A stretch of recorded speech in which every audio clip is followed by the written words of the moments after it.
Welcome to the Play in Faith podcast, where we dive into the world of sports through the lens of optimism, inspiration, and faith. We're on a mission to infuse youth sports culture with positivity and joy while building the largest network of college Christian athlete mentors in the world. Thanks for stopping by and enjoy today's show. All right, what's up, everybody? It is Coach Chris from the Play in Faith podcast. I am super excited. We have an incredible episode coming up for you today. We've got Jason Lewkowicz of Bethel, and he's got a ton of athletic success, but they're also doing things the right way. I think you're going to love today's message. So, Jason, thank you so much for being here today. I appreciate it. Yeah, Chris, pleasure. Thanks for having me on. Yeah, so, let's just dive right into it. It has been an exciting fall season up at Bethel. You guys are accomplishing a lot of things, both on and off the court. But let's start on the field. We've had a really awesome fall season. So tell me a little bit about some of the fall success up at Bethel. Yeah, it's this is my first semester at Bethel and as the athletic director, and they've really spoiled me this fall. It's Yes, we've had indeed. success across the board. We'll start with our women's soccer team, who just won NCCAA national championship last weekend in Florida. Was able to escape the winter vortex or whatever it is up here. You got to win and some sunshine. 80 degrees. And our men's soccer team had a fantastic season, won regular season and tournament championship in the Crossroads League, which, as you know, is no easy feat to do either one. And advanced to the final rounds and lost in the round of 16. Unfortunately, a bit of an upset, but doesn't mask a great season that they had. Just a great group of guys. And women's volleyball advanced to the NCCAA national tournament as well. And we had a young lady on our cross-country team advance to the NAIA national championships. That hasn't happened in a while. And so try not to leave anything out. We have some other sports who have championships in the spring, but our swim and dive teams had a fantastic fall, top 10 women's team right now. And even a doubles team from our women's tennis team, a doubles pair advanced to the ITA national championships in Georgia. And that was the first time. So they've kept me busy, but it's been a blessing and just having a lot of fun and enjoying cheering these teams on. Yeah, what a blessing. You get to go to all these sporting events as part of your job, but it's also nice to cheer on some teams that are competing, not just on a local level, but excelling nationally. When you get into some of these, obviously the NCCAA, fantastic accomplishment. You get into some of these NAIA national championships, and you're looking at some extraordinarily high level athletics here. So you mentioned it's your first season here. So tell us about how did you end up at Bethel and what got you here? Yeah, it's quite the story, and I've enjoyed sharing it. And I'll share it briefly, the Cliff Note version. But my background is a cross country and track and field coach. I did that for almost 20 years, and took me all over the place. Originally from North Carolina, and went to school there, and ended up back there. And I was at Montreat College for 9 years. That's right outside of Asheville, North Carolina, and was coaching cross country and track there, and got my first experience in administration my last 2 years there while I was coaching, and just really felt the pull to that, and thought that I could make an impact on a bigger level with coaching coaches, and enjoyed my time and what I was able to do there administratively, and was looking for a chance to do that vocationally, and there wasn't a door open at the time, and actually stepped away from it all a year ago and took a job in nonprofit philanthropy. I was director of philanthropy for a senior living community in Asheville, and it was fantastic. I've learned so much. It's a great organization, and but learned very quickly that I missed higher education and college athletics, and that I was walking in my strengths best when I was in that space. And so a couple months into that, we got hit by Hurricane Helene pretty hard, devastated the area where I lived in, and several months of just kind of pushing through that. And on the backside, the feelings were still there of wanting to, work in this space. And we knew that might require a move, and we were quite settled and happy where we were living, lived in a beautiful place. Our kids were in a good spot, and my wife and I just started praying and felt the Lord's call, wasn't sure where. And in his providence, I found out about Bethel opening, and it wasn't something, I don't know, they were looking for me and I wasn't looking for them necessarily. We didn't know about each other, but Here we are. yeah, phone call led to a Zoom meeting, just led to a phone call, and God just kept making a way. And been telling everybody it's been one big trust fall with Jesus before, during, and continuing. I get it. So yeah, we're here in Mishawaka and having a blast.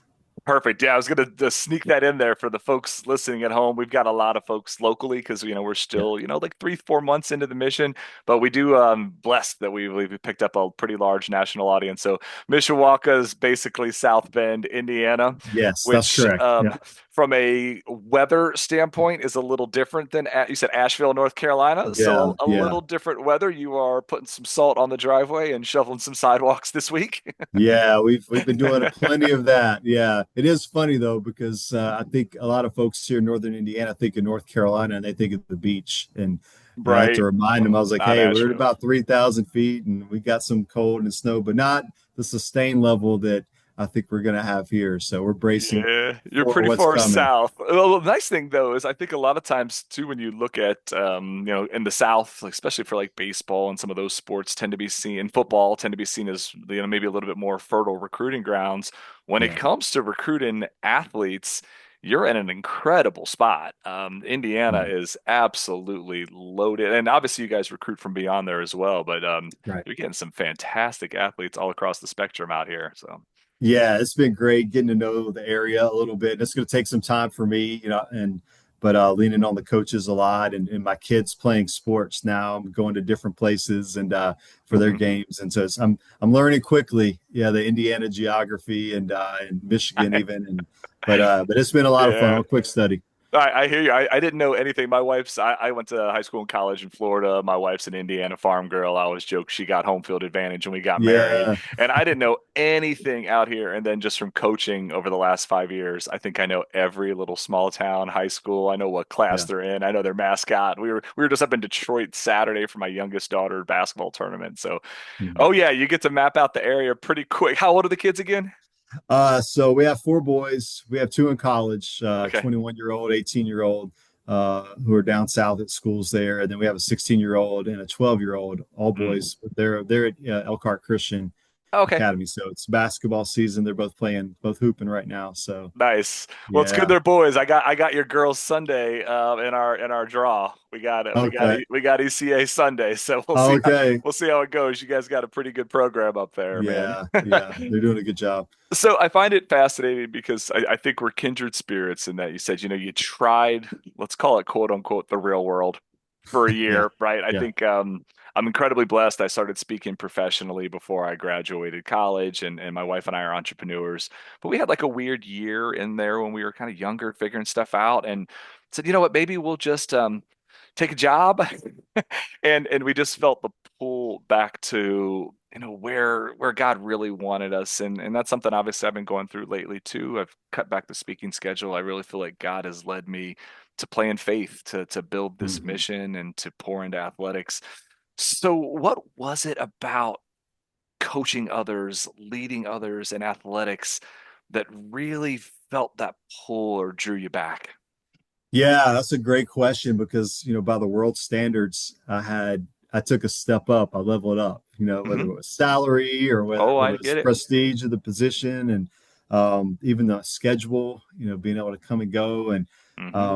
but what I learned quickly is, the purpose plays a big part in my life. And I was reading things, and as I was kind of going through and navigating this stuff, just realizing that God gives us all a unique identity, and Yeah. it gives us gifts and talents and skills within that identity that can be used in multiple spaces. But I think there may be particular spaces that we're drawn to that our hearts kind of cry out for. And for Yeah. me, that was higher education, is in college athletics specifically. And so just really kind of getting a sense of the other side, and again, not that it was bad, but Oh, just I having get it. this yearning for um, using the gifts that God had given me um, every day for the good of others and God's glory. That was just the draw. And Man. I learned quickly that obviously, finances are important, but I was driven by purpose more than I was by finances, and Yeah. and just listening for the voice of the Lord and trusting that. And just walking in the identity He created in me and my family. And so that was really kind of what kind of pulled me into that space. And yeah, it's just good to be in this environment now, and excited to go to work every day and help the folks at Bethel just continue to educate students and put Jesus on display. Yeah, it's such a good place to be. I think that's like this nice stage of life where there is a lot of pressure, right? I always say the business world's a lot like sports, and sometimes how Mhm. we keep score is with title and salary. And Yeah. when we find this sweet spot where you're like, you know what? It doesn't matter, right? Obviously, there are basic human needs we want to provide for our Yeah. family, but purpose will always trump money in the long run. And just you wake Hmm. up every morning ready to go. And so obviously Bethel is a very special place, Yeah. some place that fits with your core values and identity. So what was it? Obviously you have lots of opportunities. You can go anywhere, right? I mean, you Hmm. moved 1,000 miles to be here. So what Yeah. truly was it about Bethel where you said, you know what? This is where God wants me, and I think I know why. Like, what was it about the place? Yeah, it's the Lord was very active through the process, like the Spirit, speaking. I was in a time where I was really just investing in just reading and spending time with the Lord, and the Spirit just was really active to me in that process. And sometimes I think God is always speaking. A lot of times we drown out His voice with all the other noise, Mm, but be able to quiet myself to hear the voice of the Lord and know that He's invested in our lives, obviously. And so just His encouragement. And so that was a huge part of it. And then going through just missional alignment was important. There were other opportunities at places. And I felt like at this point in my life, I couldn't separate my leadership from my faith.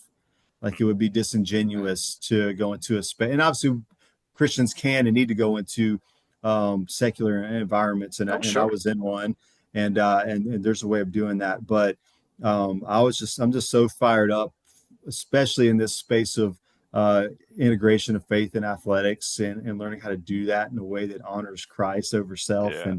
And that I was like, I don't think I would be true to myself if I walked into a space where I couldn't just come every day with that fire, Mhm. to just talk about Christ and talk about what athletics looks like in God's economy. And so Bethel Love aligned it. with that. And as I talked with the folks there, just so many people who've poured years and years into the students there. There's been staff that have been there 30 plus years and continuing to Wow. work. And I was just drawn to that, and a new president and his vision. We aligned well with where he wanted to go, and some of my goals and thoughts. And so all the pieces just kind of fell into place. I tell people 8 months ago I couldn't have told you where Mishawaka, Indiana was, Yes, and I I'd understand heard of that. Bethel, yeah, but Right. Oh, and I here get we it. are, yeah, and I know now we're Mishawaka throws them off the scent because everybody knows South Bend. Of course, they know it that's right, for, your our neighbor down the larger street, university, right? Maybe more yeah, on the Notre Dame side of things. But right, no, I think that's really interesting, like missional alignment. And I've had that same conversation when it comes to can we be in the world without being of the world, right? We just yeah. did an unbelievable interview with, I think she's 18, 19 years old, swimmer, strong in her faith, chose to go to a college that isn't particularly Christian oriented, Mm, got involved with FCAs, leading Bible study and yeah. completely walking her walk and letting her light shine. Mm, And then obviously at the Christian schools, it's a little bit easier to be more overt, especially from a leadership standpoint. I think for mm, athletes, man, let your light shine everywhere. yeah. Sometimes in the adult professional world, there are some parameters and there are some like cautions that need to be exercised. But Yeah. obviously, Bethel, um, for everybody at home, it is in the Crossroads League. We've had a lot of Crossroad League folks on here, which is by and large a pretty overtly Christian faith Hmm. with most of their member institutions.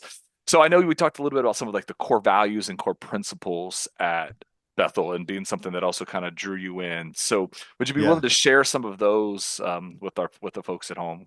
Yeah, I would love to. So coming in, it was important for me, again, being a new athletic director, being new to Bethel, just to kind of share my vision with the staff. And so our very first staff meeting, I feel like we went over just these six core values. I was like, hey, this is what I want us to be about every single day, and let this kind of be our guiding light.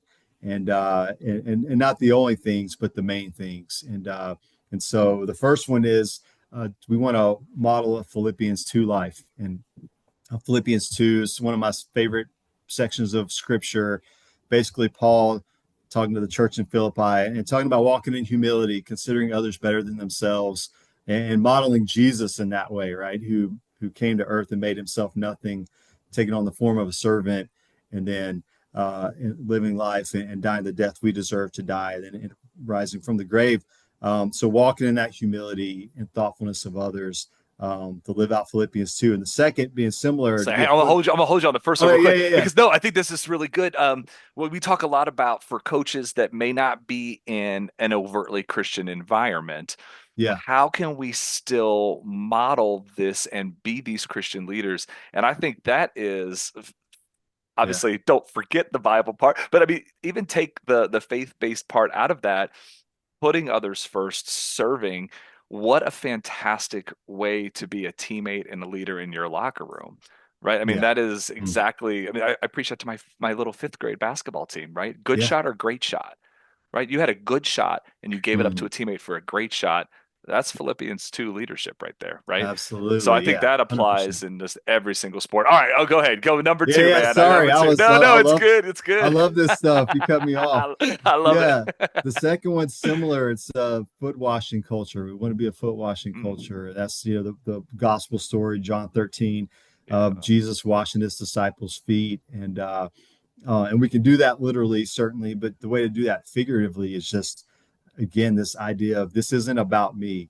Like, this is a place God's put me, gifts he's given me. How can I use these for his glory? And, foot washing culture looks like how we treat officials, how we treat our opponents, how we treat our those around us on the campus, our professors, the folks in cafeteria or maintenance, and just this desire of how can I serve you? The more we're thinking about serving others, the less we're thinking about our own selves. And the more we think about our own selves, the easier we get into our own feelings, and the enemy's ready to pounce with doubt, fear, shame, guilt, those things. So if we're thinking about washing feet figuratively, then our minds are on the people around us. Love it. Next one is we want to be salt and light. And I think you talked about being light. So Matthew 5, Sermon on the Mount, salt is something that preserves. It helps, bring flavor. We want to bring our own creativity and unique personalities to a team or to an environment, or as a coach even. You want to be authentic to yourself, but we want to be light. We want to be something that attracts people, and that light's not to attract to ourselves, it's to attract to Jesus. Sure. And so how can our personality preserve those around us, and also attract people to the good news, which is what we ultimately want to use our sports to do, is to be a podium for Christ to stand on top of. Next one is eyes on Jesus. It's a gospel story of Peter, get Jesus walking on the water, and Peter sees him, and because his eyes are on Jesus, he's able to do things that were not of his own power. He's able to, as a human being, to walk on water. And what happens is, when he starts to notice the chaos around him, because it's a huge storm, he starts to sink. And what a great metaphor for life, that when our eyes are fixed on Jesus, we're steady, and he keeps us steady. And what I love about that story is the back end of that. Peter sinks. Jesus doesn't leave him there to sink. He pulls him back up and comforts him. And then what's cool is, it doesn't say this, but it's assumed they walk on water back to the boat together. Right. And gives him a little hard time about his lack of faith. Yeah, for sure. A little nudge. And but keeping our eyes on Jesus, again, just helps us to stay in the right place. And we do that by investing in time in the Word, and thinking and praying. And I'll get through the last two. The fifth one is we want to fill up our fruit baskets, and that's from Galatians 5, fruits of the Spirit: love, joy, peace, patience, kindness, goodness, faithfulness, gentleness, self-control. We want to be about those things. We want to be about those things in practice, when we compete, as our coaches. I mean, and these are things we share with our student athletes, but I put this on our staff. Like, we want to be about these things as a staff, and it filters down. So if we're thinking about those things, love and joy and peace and patience, it's going to affect how we coach. It's going to affect how we interact with our athletes and those around us. We want to take that to the grocery store. We want to take that to church. We want to take that to all the places that God calls us to be in our day.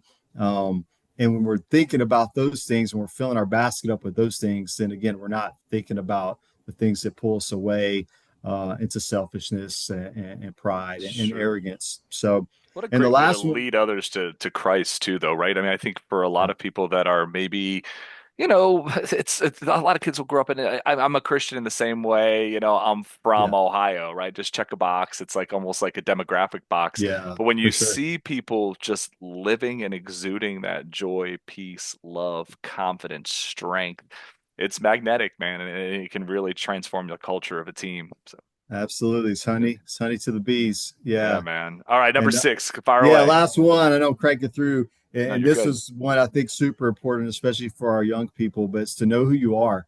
And Hmm. Ephesians 10, 2, 8 through 10, we're God's workmanship created in Christ for good works that he's prepared in advance for us.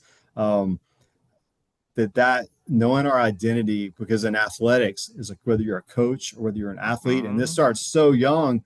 Oh, Yes, it who are you? does. I'm a basketball player. No, that's what you do. That's something God's gifted you do. I'm a coach. Okay, no, that's your profession. Like, who are you? And we're taking the time to stop and listen to our Creator and like, Lord, who do you say that I am? And what I'm learning in my own life is the freedom to go to God and ask questions, and that prayer is a conversation between us and our Father. A lot of times, most of my life, prayer has Yeah. been me talking, and that's it. A request list. Right. Yeah. Sometimes, And sure. so, Yeah. but to be able to learn to stop and listen, but ask God questions, but instead of asking for stuff, asking him what he thinks. What do you want me to know about this person? What do you Mm, want me to do? it's good. Who do you say that I am? Like, who do you say? I feel like God's given each of us a unique identity, and they'll call us by name if we Sure. ask. And we've been practicing those things here at Bethel and helping folks learn, like, who does God say that you are? And then walking in that and asking follow-up questions based on that identity. I think that's so powerful in that we've been incredibly blessed already. I've had conversations with several professional athletes, a lot of college athletes, and Yeah. it's been really cool the last couple of weeks. We've even talked with some really standout high school athletes who are just stunningly mature. I'm talking to some Yeah. 17-year-old kids that they got life figured out more than we do, man. It is unbelievable the level Yeah. of just poise and maturity. But a recurrent theme has been almost every single one of them, completely unprompted, has told me one of the defining moments in their success in shaping their career has been understanding that their sport is something they do, it's not who they are. Mhm. And every one of them admitted that in their youth, and we're talking young, like middle school, like, Yeah. your youngest and my two's age, that they feel that pressure. Like good game equals I'm good and have Mhm. value. Bad meet, bad performance, bad pitching, bad shooting day Yeah. means I'm not anything. I'm not good. And Mhm. I am sure they had a lot of positive role models in their life, but it took them independently praying and figuring that Yeah. out. So this may be a difficult question to answer, but I Mm. think you got it. So, what can your coaches, or how do you empower your coaches to coach that way, where we still want to win? Look, you guys just stacked some national championships. Your athletes are competing at an elite level, but it's who they are. It's not who they are, it's what they do. So how do Mhm. you empower your coaches to instill that philosophy? Because almost every kid struggles with it. Yeah, absolutely, Chris. So I think my answer may surprise you. I think in order for them to do that well, they have to ask themselves those same questions. I can't Oh yeah. assume someone's 35, 40, been coaching for 15 years. We can't assume that they've asked these questions of themselves, like, who are you? Like, Yeah. who has God called you to be? Because I think, there's we bring a lot of our baggage into our professions, into our lives, our warts and our scars. And Oh, um, coaches get nervous too. I talk to coaches all the time where, I mean, I even feel that coach in like eighth grade of like, we're getting yeah, clobbered one day. And I'm like, oh, these parents probably think yeah. And like, whoa, this has nothing to do with me. Stop. But I mean, we yeah, all fall prey to that, right? So that's a yeah, good point. Your coaches are going through the same thing. They're just a little bit older. yeah. So they need to be secure in who they are so that Yeah. they're free to. It's like, I was explaining this the other day. I'm watching a lot of middle school basketball, and you've got kids that are learning how to dribble, Yeah. right? And like, Yeah.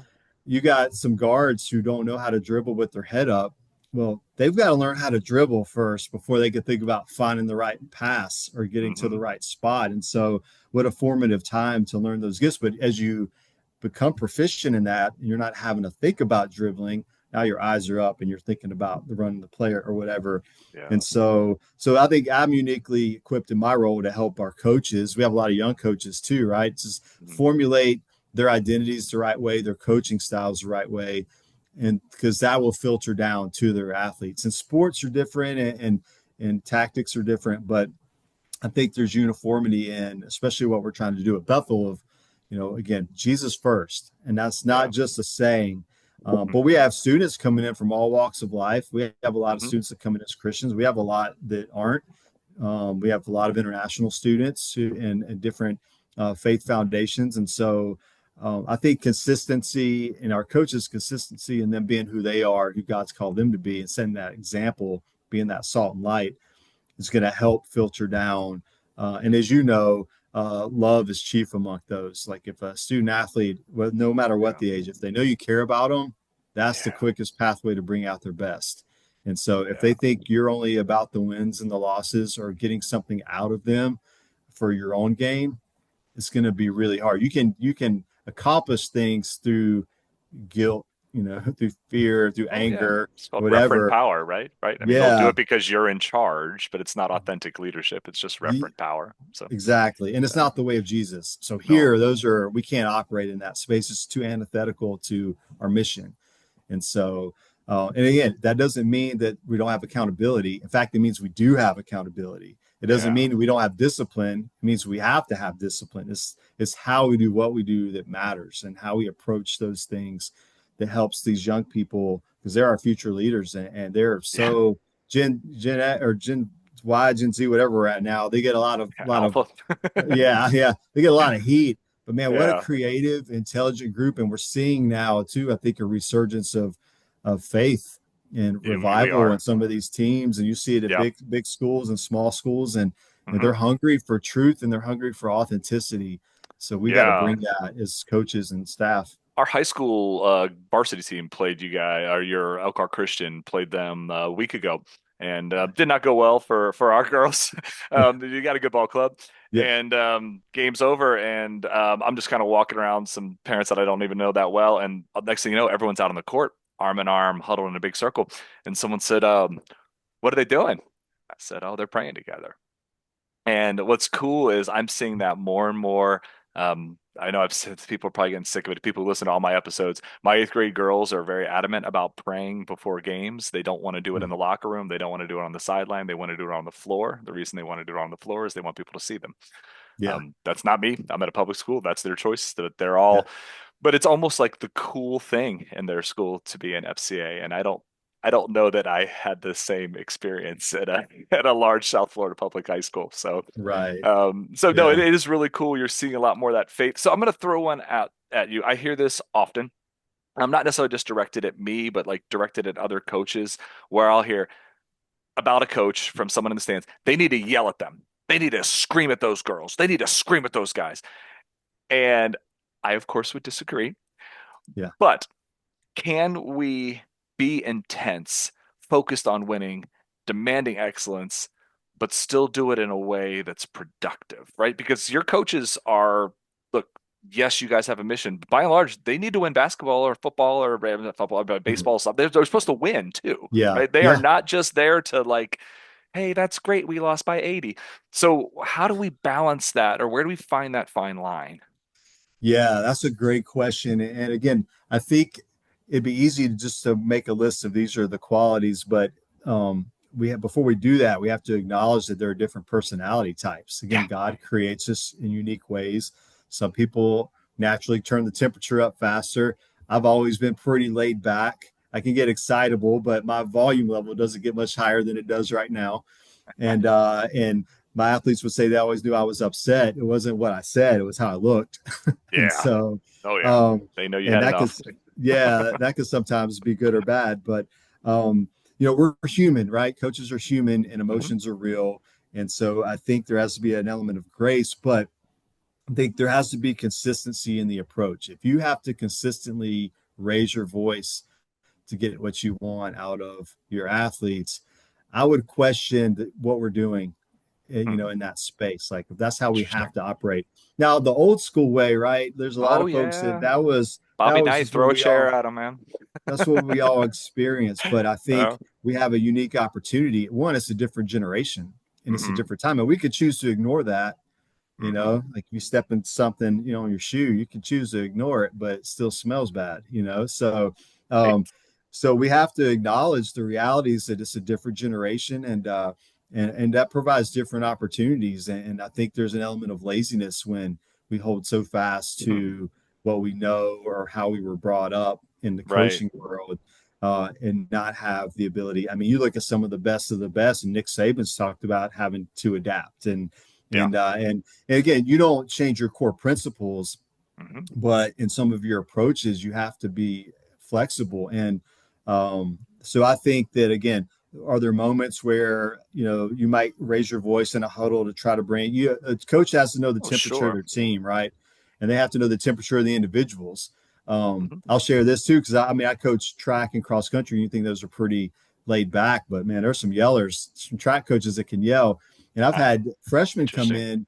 in, and I'll ask them. I sit down with them every year. I'm like, "How do you like to be coached?" And I would always ask that question to see the Yeah. response. And there's always going to be a few that said, "I like it when you get in my face and yell at me." And I'm like, "Okay, tell me Yeah. why. Like, explain to me why that's the case and why that motivates you." And we would have some dialogue, and I would usually follow that up by saying, "Well, I'm not going to scream at you. Now I'll encourage you, and I'll raise my Right. volume a couple to You can encourage you." challenge somebody without screaming. I mean, I can be loud Yeah. and challenging, but I'm not going to be loud and demeaning, right? Yeah, And yeah, there's a for big sure. difference. Yeah, and that's so I think that's just important to know that we Yeah. don't have to walk that path. And again, for us, it goes back to our core values. If something that we say or do takes the focus off of Christ and puts it onto ourselves, then we're off target, Hmm. and we have to address that. So that's the benefit Yeah. we have of being in a Christ-centered environment. But even as a Christian in a public school and high school, it's the same principle. If anything that I'm saying or doing takes the focus off of Christ, then we're off target, and we need to Yeah. step back, and we need to turn and head back in the right direction. And sometimes that's Interesting. apologizing after a bad moment, because we're going Oh, to have sure. bad Oh, moments. bad. Yeah, we called a Yeah, bad coach moments. I had an AD on like last month. He called. He goes, "Dude, I've had some bad dad moments," and I was like, "Yeah, like I mean, I think we all make mistakes, absolutely. but to me, Yeah. the fine line is." I have found, and by no means am I coaching at the same level as a lot of my guests, but after 30, 35 youth teams, Yeah. once you have a relationship and they know that you genuinely love them and want the best for them, you have a lot more latitude to coach. Hmm. And I have some kids that I can be extremely challenging and Yeah. brutally honest with. Yeah. Like I can tell them exactly where they are, who's better than them, what they're doing wrong, what they are capable of, and what they Yeah. need to do to accomplish that. There's other kids you got to be a little bit more delicate. You got to kind of meet them where they are, but you have to have that relationship first. If they don't Hmm. know where you're coming from, even the yelling, you can be louder and be less heard. Yeah. It's Oh, just no doubt. right through one ear because it's just all coach screaming and hollering and they actually lose a little respect for you, to be honest. Sure. Yeah. And you see it. I've seen it in middle school game this week. A student just shut Oh, down. yeah, They get yelled at and they just shut down. And, yeah. and again, I think there's a balance, because you do need to challenge. And Oh, again, yeah. I think that's why I tell coaches, again, high school, middle school coaches, know your values and have Mhm. core values that apply to your team and to you, and you model them. But Yeah. then you ask them to buy in, and then that's where your accountability comes from. So if you have the core value of attitude and effort are always at 100, Hmm. and then someone's not showing effort or not showing good attitude, they come to the bench, you can sit them down and say, "Hey, we agreed to this. So Right. tell me what's wrong. How can I help you? Because this isn't going to work. Like Yeah. what's This happening, what this I'm is seeing right there, that's not mhm. going to work. So if you want to get back on the court, if you want to get back in the game, we need to figure this out really quickly, because we have to all be in alignment. We have to all be on Yeah. mission, uh, for this thing to work the way we want it to work. And not only Yeah. just from a standpoint of being faith-based, but just in the pursuit of winning and the pursuit of excellence. Everyone's got to be in the boat. Everybody's got to be rowing. Sometimes that oar slips out of your hand. I'm going to help you get that oar back. And do you Yeah. want it? okay, well, we got to row the same way. So let's get back Amen. on it. I mean, I find a ton of parallels between, so most of my speaking career, we talked a lot about leadership, success, excellence, culture building. It all business and sports, it translates together. And one of the Mhm. things I like to try to instill in coaches is that it is perfectly okay to demand that your players are excellent, but demand that they're excellent because you want them in the habit of being excellent, not Mhm. because you want to win and look good. And so that's the times I find I'll get frustrated is you're better than this, right? Yeah. And not giving your best here is going to look, most of these people aren't going to play sports for a living, but they are going to lead their communities, they're going to lead their families, and they're going to lead organizations. And please go be excellent, Yeah, right? And for sports sure. is a great vehicle to teach that Mhm. as long as we get the leadership in place to help and transmit those values, which obviously you guys are doing very, very, very well. Well, thank you. And I'll add to that, Chris. I think that's 100% correct. But I would also, and any young coaches, especially listening, like you can't just say, you have to define what excellence is, right? For You have sure. to, the things that you want out of your team, your expectations, you have to define what that looks like in practice. You have to Awesome. model it, right? And then, Hmm. so it's easy to go say, hey, I demand excellence. If they don't know what that means, Right. They think it's right, just then winning or scoring points or getting stats yeah, or exactly. I wish I'd have known that a little bit earlier in my coaching career, but just Hmm. as we kind of went along, you learn, okay, Yeah. do they know what the why is behind these expectations? Am I modeling them? Secondly, Hmm. and you have to have those two things in place for it to sink in. And so, yeah, the pursuit of excellence is in line with the pursuit of Christ and the pursuit of victory. Again, people ask, does God care about winning? I think he does, because I think he created us to play these sports or coach these sports. He cares about the manner with which we approach it and the manner with which we go after it. Is it an idol, or is it an extension of our faith in utilizing the gifts that our Creator has endowed us with? And so yeah, excellence needs to be defined, Love it. or any expectation needs to be defined, so your players can learn how to own that. Yeah, so I'm really bad at keeping these at a normal length. I always look down and I'm Uh, like, oh my gosh, we're at 35 or 40. We shoot for like 30.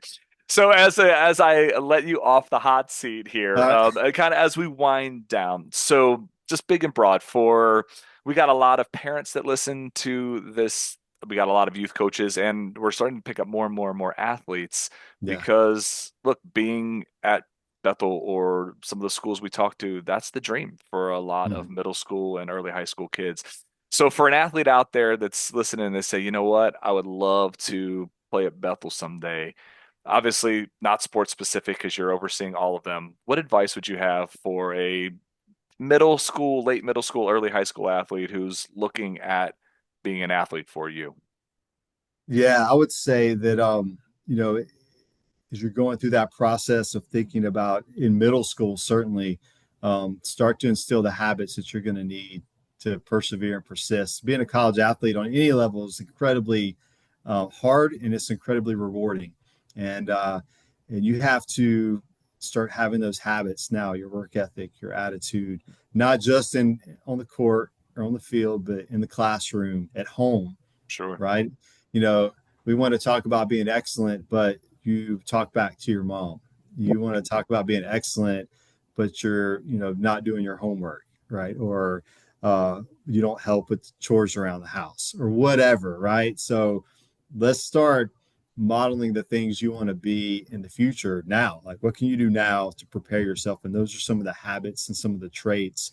Then as you get into high school, it's about, again, just what do you are interested in studying, like what type of environment do you want to be in, big Mm. school, small school? Ask those questions. Go on. It's okay to go on a college visit as a 10th grader, just to Oh go yeah. see, reach out to coaches. And I would say the demographic that probably misses out on this the most are the athletes that are not top end, Hmm. right? And they're like, I don't know if there's a place for me. Because And what I they're waiting to love, be recruited rather than being proactive and owning the process. And that's just not absolutely. how it works in 2025 or Yeah, 2026. Yeah.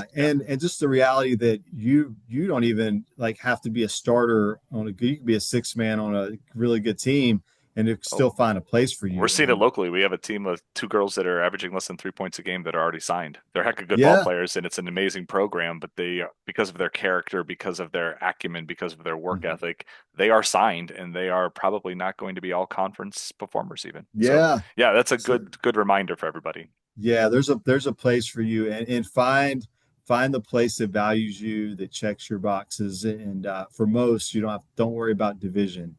I'm in an NAIA institution, Division III, Division II, NCCAA, junior college. Like, go find the place for you. If it's Division I, that's great. So, countless Division I athletes that thought they had to go big, and they end up in places like Bethel and they thrive. Oh, sure. We've talked to a few of them actually already. And so I would never talk anyone out of going to a Notre Dame or going to an IU or even Southern Indiana, right? But don't get caught up in the outside noise. Like, you and your family, what is it that you want? Where do you feel like you and your personality are going to thrive with a coach or a program? And don't be afraid to think outside the box. So, love it. Yeah.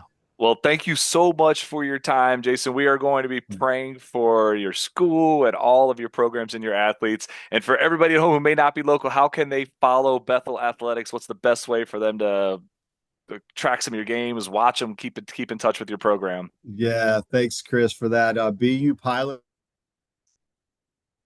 most of our games for free, and all of our socials are BU Pilots as well. Instagram. Okay, perfect. I'm going to say it one more time. What are the odds? I got the only lag we've had the entire time. Right when you said it, it lagged and locked up. So just real quick to make sure everybody has it at home, how can they follow your athletic programs?